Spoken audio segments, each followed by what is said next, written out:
And so before I went, I drew some storyboards of the first 20 minutes of the movie. Ridley Scott doesn't just make movies. He builds entire worlds that feel more real than actual life. For more than 50 years, this master filmmaker has created amazing places on screen, from ancient Rome to faraway planets in space. He turns simple movie sets into complete universes where every detail matters. What makes Scott special isn't just his technical skills or his eye for spectacle. Behind his careful planning and sharp focus, he understands something important that other directors often miss. The most important part of any great movie is the people in it and how real they feel to the audience. Scott treats choosing actors like a chef picking the perfect ingredients for a special dish. Each performer needs to fit perfectly with his overall vision, while also bringing something unique and special to their character.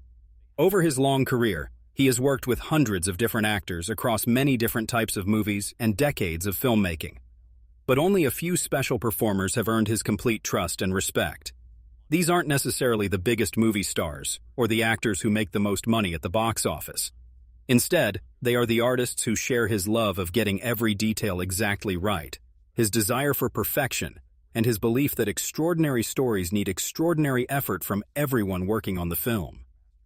Scott keeps coming back to these same actors again and again, like a collector who has found rare and precious treasures. He knows that these performers will give him exactly what his ambitious and challenging movie visions require. They understand his way of working and can deliver the kind of performances that make his elaborate worlds come alive. Here are the 6 actors that Ridley Scott values most, the ones who prove that making great cinema requires more than just great directing. Oscar Isaac, the historical perfects, Tyenist. Ridley Scott found something very special in Oscar Isaac, even though they started working together later in both of their careers. Isaac was a different kind of performer who approached historical movies with the serious attention of a scholar combined with the natural instincts of someone born to tell stories. What made Isaac stand out wasn't his ability to play many different types of characters or his formal acting training. Instead, it was his amazing skill at making ancient historical characters feel completely modern and relatable without destroying their historical authenticity. Scott watched Isaac take on complex roles with the precision of a surgeon, always finding ways to make classical material feel relevant to today's audiences. Isaac worked with the same careful preparation that Scott demanded from everyone on his creative team. He studied his characters like an archaeologist digging up ancient artifacts, discovering layers of motivation and meaning that less dedicated actors would never bother to explore. His commitment to making everything feel authentic matched Scott's own obsessive attention to getting historical details exactly right. What impressed Scott the most was Isaac's fearless willingness to play morally complicated characters who couldn't be easily labeled as simply good or bad. He specialized in playing men who were caught between competing loyalties, torn between their duty and their desires. Isaac proved that complexity was much more interesting than simplicity, and that audiences could handle characters who weren't easy to understand or categorize. Their working relationship showed Isaac's genuine curiosity about filmmaking that went far beyond just his own performance. He asked thoughtful questions about visual choices, how the story was structured, and whether historical details were accurate. This showed that he was invested in the entire project, not just his own scenes. For Scott, Isaac represented the evolution of classical acting, someone who could honor traditional techniques while embracing new innovations, serving both historical accuracy and contemporary relevance. Joaquin Phoenix, the dangerous artist. Ridley Scott found his most unpredictable creative partner in Joaquin Phoenix, though calling him unpredictable doesn't fully capture the volcanic intensity that Phoenix brought to every project they worked on together. Here was someone who made creative danger feel like an artistic necessity, someone who pushed boundaries in ways that could either create something brilliant or destroy everything. What captivated Scott wasn't Phoenix's famous method acting approach, or his emotional volatility that was well known in Hollywood.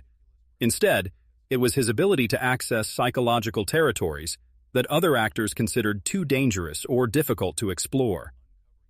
Phoenix could channel madness, obsession, and brilliant instability with equal skill, creating characters who felt genuinely alive rather than merely performed or acted.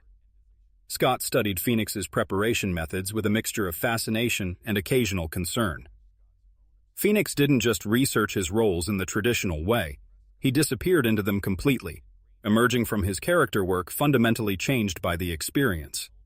This kind of total immersion produced results that no amount of traditional acting training could achieve. Behind the cameras, Phoenix maintained the same electric unpredictability that marked his performances. He was professional but dangerous, willing to collaborate but impossible to completely control. Scott learned to create working environments where Phoenix's natural instincts could flourish without destroying carefully planned production schedules that involved hundreds of people and millions of dollars. Their collaborations taught Scott something valuable about directing volatile talent. Some performers required freedom to explore and discover, rather than strict guidance to follow. Phoenix showed him that controlled chaos could produce extraordinary results if it was handled with sufficient skill and patience. For Scott, Phoenix represented pure artistic courage, a reminder that great cinema sometimes required accepting creative risks that could either elevate entire projects or destroy them completely. Russell Crowe, the reliable warrior. Ridley Scott found his most reliable leading man in Russell Crowe, though their partnership grew beyond a typical director-actor relationship into something that resembled a creative brotherhood. Here was someone who shared Scott's appetite for epic storytelling and his belief that great performances required demanding physical preparation and genuine sacrifice. What connected Scott to Crowe wasn't his natural charisma on screen or his dramatic range as an actor. It was his fearless commitment to serving stories that required genuine sacrifice from everyone involved. Crowe approached challenging roles like a general planning military campaigns, preparing with an intensity that matched Scott's own obsessive planning and attention to detail.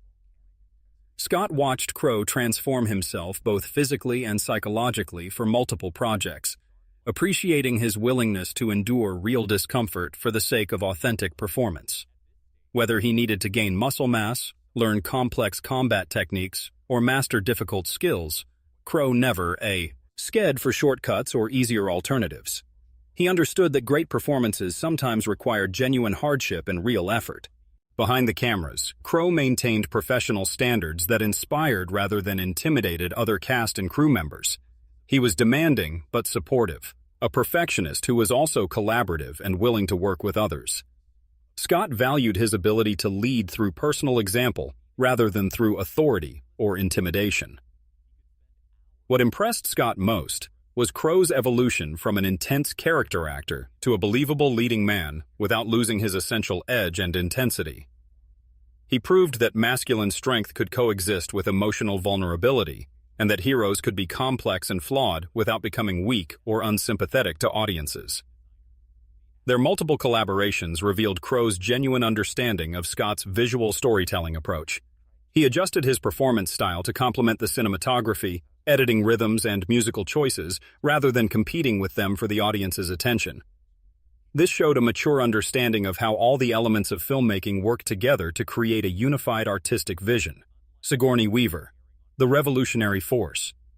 Ridley Scott discovered something truly revolutionary in Sigourney Weaver, though calling her revolutionary actually understates her impact on both his career and science fiction cinema in general. Here was someone who completely redefined what female strength could look like on screen without sacrificing intelligence or authenticity in the process. What distinguished Weaver wasn't her physical presence or her formal dramatic training at prestigious schools. It was her remarkable ability to make extraordinary and impossible circumstances feel utterly believable through precise emotional choices and realistic reactions.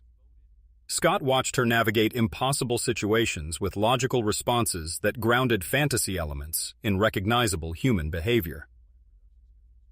Weaver worked with the same attention to practical details that marked Scott's own filmmaking approach. She researched her character backgrounds thoroughly, made sure she understood the technical equipment her characters used, and asked intelligent questions that demonstrated genuine investment in story credibility, rather than just personal screen time or career advancement. Behind the cameras, Weaver maintained a professional focus that elevated everyone else's commitment to the project. She treated genre material with the same seriousness she brought to prestigious dramatic roles, proving that science fiction deserved respect from serious performers and shouldn't be looked down upon as lesser entertainment. What impressed Scott most was Weaver's fearless embrace of physical demands that other actresses typically avoided or delegated to stunt doubles for safety or comfort reasons. She understood that authentic performance sometimes required genuine discomfort and even real danger, and she was willing to accept those challenges.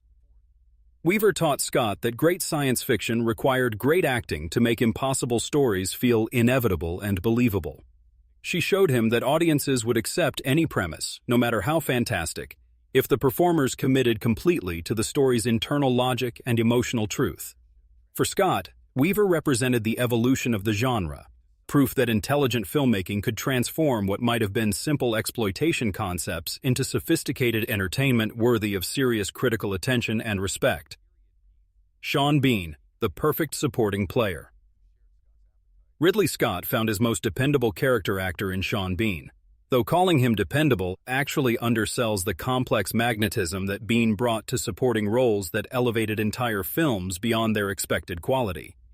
Here was someone who understood that memorable characters would be built from carefully chosen details rather than obvious personality traits or showy moments. What attracted Scott to Bean wasn't his classical training at drama schools or his versatility in playing different types of characters. It was his remarkable ability to suggest entire backstories and complex histories through minimal screen time and economic use of dialogue and gesture.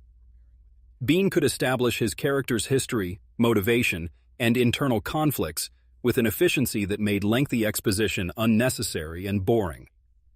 What impressed Scott most was Bean's willingness to accept roles that other actors avoided because they lacked obvious glory or guaranteed survival to the end of the movie.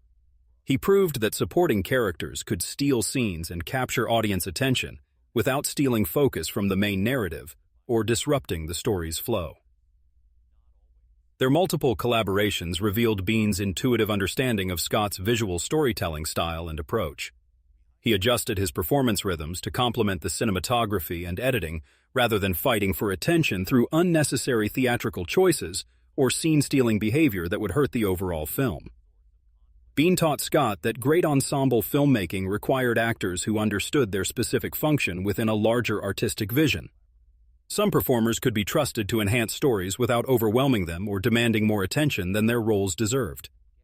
For Scott, Bean represented the perfect supporting performance, a reminder that great films were built from an accumulation of excellent individual choices rather than single brilliant moments that stood out from everything else. Harrison Ford, the complex hero. Ridley Scott discovered his most complex leading man in Harrison Ford, though their relationship defied simple categorization as a successful collaboration. Here was someone who brought intelligent skepticism to roles that could easily have become simple, heroic archetypes without depth or complexity. What fascinated Scott wasn't Ford's natural charisma on screen or his established credentials as an action hero from other successful films. It was his ability to suggest moral uncertainty beneath surface confidence and authority. Ford specialized in playing characters who questioned their own choices while maintaining the external authority that audiences could follow and believe in. What impressed Scott most was Ford's evolution from a straightforward action star to a complex dramatic performer without abandoning his essential appeal to mainstream audiences. He proved that maturity could enhance rather than diminish screen presence if it was approached with sufficient intelligence and commitment to growth as an artist. Their collaboration established an important template for science fiction protagonists who could carry philosophical weight alongside physical action sequences. Ford showed Scott that audiences would embrace intellectual complexity if it was presented through compelling character development rather than boring lectures or obvious symbolism. Ford taught Scott that great filmmaking required performers who could embody thematic concerns without explicitly stating them in dialogue. The best actors made abstract concepts feel personal and immediate rather than academic or distant.